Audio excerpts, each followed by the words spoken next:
এটা আমার মামামের বাগান বিলাস। দেখুন দেখি কত সুন্দর এই বর্ষাকালেও ফুল ফুটে রয়েছে। সত্যি তাই না?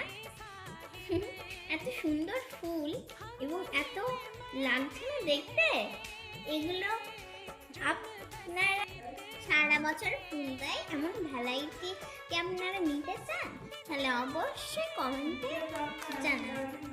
এখন পুরো বাগানের বাগান বিলাসটা দেখাচ্ছি। চলো দেখুন, এইটা একটা